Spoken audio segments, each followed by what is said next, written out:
สวัสดีครับมื้อนี้หมารวยพามาตามในทางของแม่อ่อนจันทร์ครับในงวดก่อนเพิ่นมีโชค32นะครับเต็มๆวันนี้เพิ่นฝันดีตั้งแต่ต้องงวดนะครับเป็นเลข3ตัวฝันเกี่ยวกับบ้านเขาเจ้านะครับเอาศพมาไว้บ้านนะครับเป็นบ้านเลขที่เท่าใดแล้วก็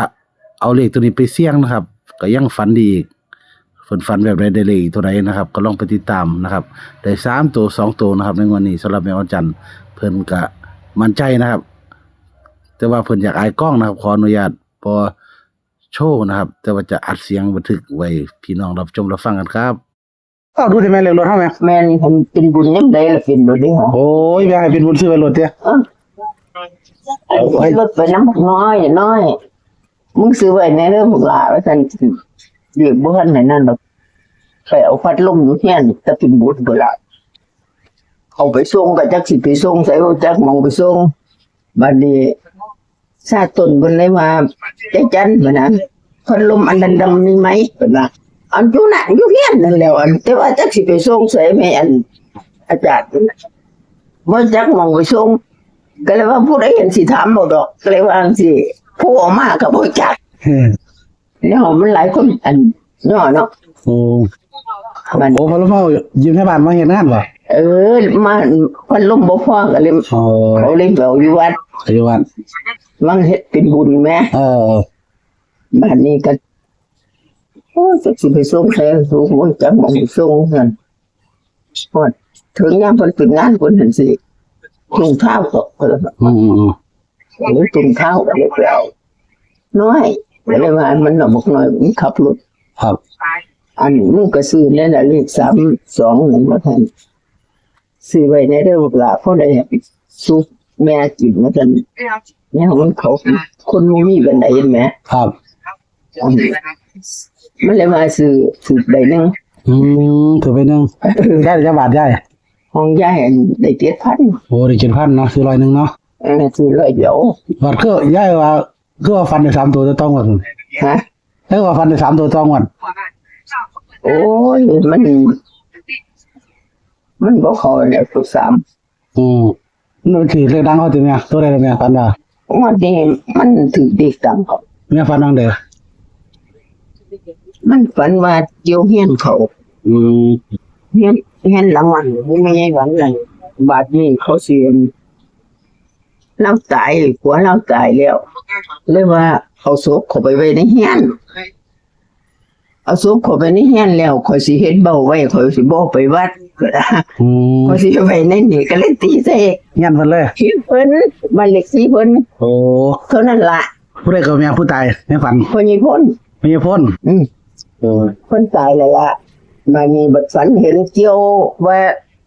เพิ่นเอาลูกกันสิเอาไว้ผู้ลูกเพิ่นมาผู้ข่อยบ่ไปแล้ววัดผู้ข่อยสิไว้ตะปูซ่าอยู่เฮียนนี่แหละสิเมาไว้ในเฮียนนี่ล่ะไปเบิ่งไปเห็นเจ้าเร็วใส่ไว้น่ะมันมาถึงเลขดังเขา29บ้านเลขที่เจ้า129มันเลขที่เจ้ามัน129เขาเจ้าได้มา029โอ้เลขดังให้เจ้ามันเลยถึงเลขยายไก่โอ้ยายมันซื้อบ่ได้ยานซื้อบ่ได้ก็เลยซื้อไว้แต่เลขออกมาได้2 3มื้อที่4ที่5นี่ก็เลยซื้อไว้แล้วเฝ้าซื้อเลยเลยซื้อไว้นี่ล่ะ129ซื้อ129แม่029ของอันเท่าไก่อันแม่เฮาตัดไปตัน1229ตัวนั้นเนาะ19แล้วเนาะเห็นบ่ใช่เฮาตัดนี้เลยกันเฮาเนาะก็สิเรียนได้12แล้วแม่น12 29แล้วก็19ก็บ่ตัดหยังแล้วยายก็ซื้อ3ตัวเล่นบ่ซื้อ3ตัวก็2ตัวเท่านั้นแหละโอ้เพราะว่าเฮาซื้อตรงหัวปีเนาะมันก็ได้อยู่เนาะยายเนาะได้อยู่ทุกหัวซื้อรุ่นก็บ่ได้ทุกคนบ่ได้หรอกเขาบ่ขายเลยเขาบ่ขายเลยสุดๆบัดนี้สิออกพอก็ฝันดีได้ยายฝันไว้ดีมั้ยฝันไว้ดีอย่างมั้ยบ่แล้วสุดอันมันออกอัน94มันก็พันเกี่ยวเฮียนนั่นเอียนแอลบ้านเลขที่มันนั่น94มันออก94เห็นมั้ยแม่ก็ถือ50 บาทครับโอ้ยว่าไงนี่แม่ถือมาต่อมาตัวนึงต่ออยู่แต่ว่ามันถือทีละหน่อยคืออะไรมันน่ะซื้อเทียละ 50 บาทเนาะ โอ้นะครับ อันฝันเกี่ยวว่าอันเขาเป็นบุญอีหยังบุล่ะก็เลยซื้อบ้านเลขที่2มันเลยเอาเก่าซื้อ เก่าซีเนาะวันนี้ย้ายฝันเนียนน่ะพระเจ้าเนี่ยว่าพอตายเราส่งไปเงี้ยน เล่าก็ตายเลยล่ะแล้วเลยว่าสิลงเบาไว้ อ่า ไว้จะบูชาปะนะเพิ่นว่า ผู้ตายเว่า อันผู้เนี่ย ผู้ลูก นั่นละผู้อันยังนั่นละ โอ้ยยังเนาะ เอาเจ้าคือบ่ไปวัด ไปเห็นเหรอเจ้าคือบ่ไปวัด คือจังบ่ไปอันไว้วัดพุ่นเจ้าคือสิเฮ็ดไว้นี้เฮ็ดไว้ต้องบ่ค่อยสิเฮ็ดไว้จะบูชาเพิ่นว่า มัน แปล ว่า กแปลกไหมเนาะ ก็เท่านั้นล่ะ แต่บ่ฝันอีหยัง ครับวันเลขที่ค่ะ129 129มันที่เห็น ครับทีแล้วเมียฝันถ้าเขาฝันเห็นคนบริทีอย่างไหมเพราะว่าเลขที่เราแล้วแต่ว่าที่เลขอันแน่ก็ นั่น ก็ตัดเอาเนาะ เขาบ่ขายเลยแหม จังไดจะบ่ขายเลขตัวนี้เขาสิย่านเลขแม่ไก่ ยันเลขดังกับเจ้าเนาะ เลขดังเขาจังมันพอดีใครเนี่ยมันมาขายก็เลยซื้อไว้เลยแหม ก็เลยได้ สิอันนั้นก็เลยซื้อ เมียก็เลยได้ข้อได้อยู่ ก็เลยซื้อ100คน100อย่างดอก โอ้ใครอยู่เมียลอยคนลอยก็ใครอยู่ผมสั่งซื้อจักบาทอยู่เพราะว่ามันดังหลายผมบอกว่ามันเป็นคนคือหมู่ นั่นว่า ทางดังก็มันเด้อผม เพ ก็ ราะว่ามันได้ซื้อไว้แล้วบัดนี้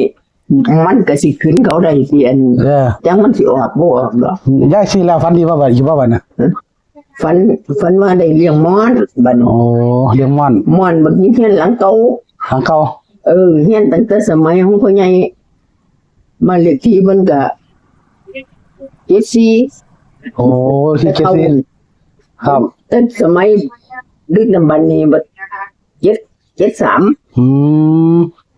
ตอนเห็นแม่เฮียนสมัยเก่าเลยเฮียนซุมื้อนี่ เก่าตั้งแต่สมัยเก่ามีเฮียน3หลังมันบ่ เออ มันสิเรียนกันใต้ได้ไปหัวกันไดมันสิมาอยู่ทางหน้ามันสิมีลิงเพิ่นพ่อใหญ่เพิ่นสิเฮ็ดรูปตุ๊กตาได้แล้วก็ว่ากันไดมา หลังนั้น73มันว่าแม่ 74 74 มันเป็นตะเก่าบัดนี้มันก็สิมีเหล้าอยู่ เหล้าเพิ่นก็เฮ็ดหาห้องเพิ่นเลยไปจิบ บาด เหล้าห้องบัดนี้เพิ่นก็ต่อเทิบอีกหาห้องเต็มหมดได้ตะกี้ แม่ซื้อไป74บาทน่ะ ซื้อ74 ซื้อ74นำโอ้แต่ได้2อันเนาะพอสิเลยแล้วก็มาฟัน ไป ได้ เลี้ ยั ย ง ง มัน มันยังเลยละว่าเอาเขาไปเลี้ยงไว้ในห้องพุ่นนี่ล่ะบัดนะ เด้อ มุดแดงขึ้นคัดคอออกค่าเก็บหมอน6โมงนี่พามาอยู่ลูกขึ้นมาพอดีลูกอันพระมาบินทบาทพอดีลูกบ่ฮู้เนี่ยมีแต่ฝันค่าเจ็บแตะหมอนอันใส่กระดูกอยู่ เก็บมันขึ้นเนี่ย เอาอันตีหนึ่งบ่ลูกออกมานั่งมันเคยลูกออกมานั่ง ครับ มาซ่อมหลานมีคนคนนี้ก็เลยว่าเขานอนน้ำกัน2 คน